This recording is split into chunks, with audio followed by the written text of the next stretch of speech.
Сәлеметсіздер ме, оқушылар? Тарихтың шерті пернесін бөлімінің кезекті сабағын бастаймыз. Сабақтың тақырыбы Асқар Сүлейменовтің Бесатар повесі Сәруар бөлімі. Сабақтың мақсатына сәйкес, сіздің меңгеретініңіз шығарманы идеясы жағынан ұқсас әлем әдебиет үлгілерімен салыстырып талдау, өзіндік көзқарасын білдіріп, әдеби сын жазу. Оқушылар, көркем шығарманың идеясы, әлем әдебиеті, әдеби сын. Бұл атаулардың бүгінгі сабақ тақырыбымен қандай байланысы бар деп ойлайсыздар? Бұл терминдерді сіз бұрын қайда кездестірдіңіз?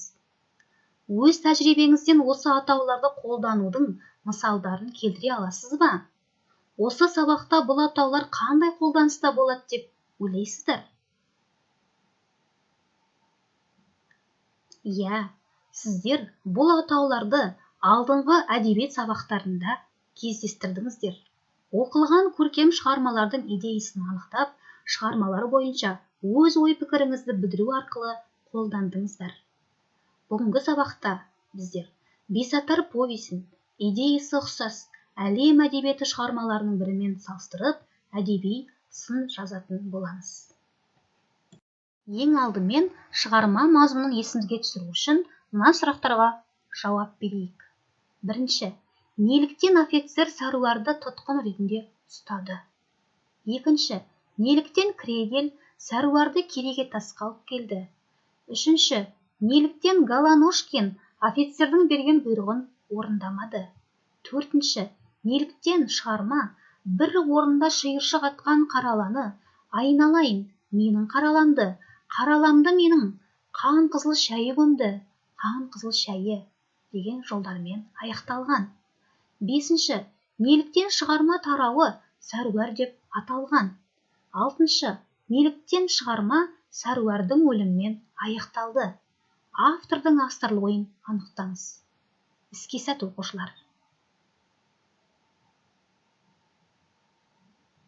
Жарайсыздар, оқушылар, сіздер бөлім мазмұнын толық меңгердіңіздер деп сенемін.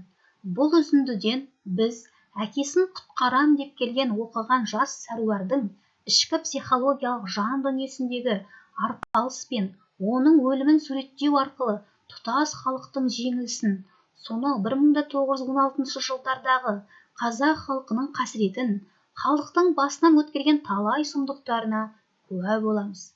Жазушы шығарма арқылы өзі өмір сүрген кезеңдегі ұлттық проблеманы астарлай жеткізе білген.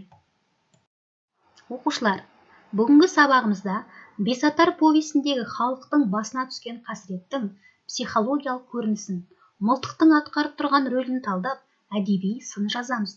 Және осы мәселені Джек Лондонның өмірге құштарлық шығармасымен салыстырамыз. Сіздер Американ жазушысы Джек Лондонның өмірге құштарлық шығармасымен танысып келдіңіздер деп ойлаймын.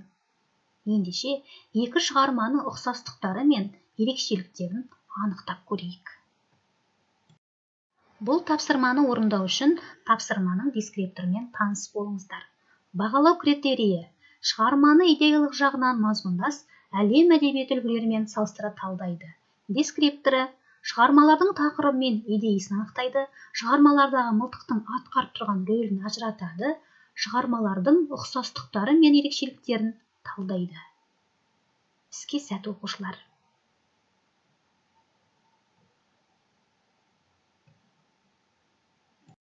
Жарайсыздар, оқушылар.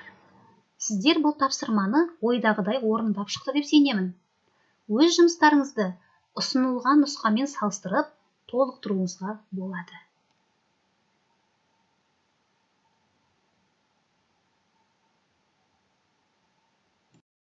Енді екі шығармадағы кейіпкерлердің іс-әрекетіне талдау жасап көрейік.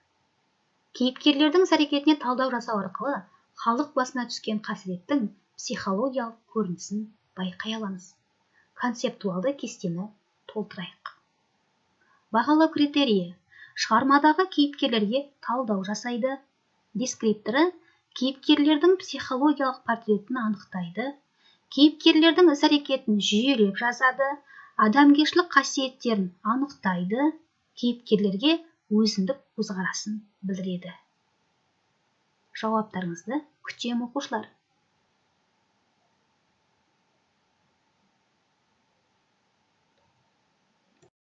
Сіздер шығармалардағы кейіпкерлерге толық талдау жасап, өз бағаларыңызды бердіңіздер деген ойдамын.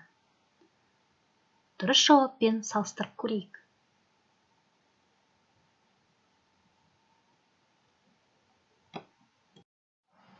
Бесатар повесін Джек Лондонның өмірге құштарлық әңгімесімен салыстыра талдап, әдеби сын жазыңыз.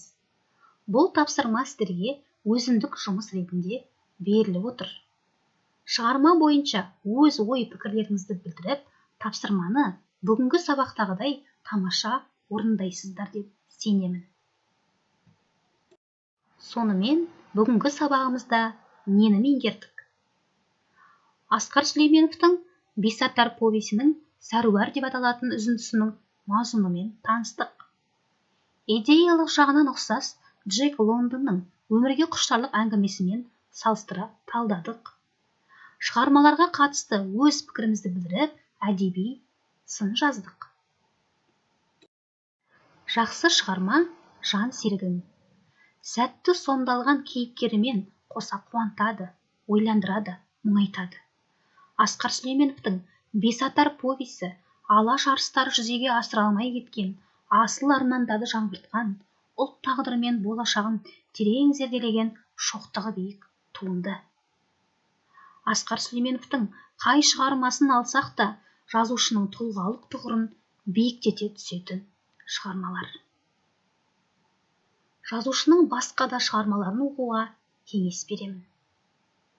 Сабақ аяқталды. Сау болыңыздар.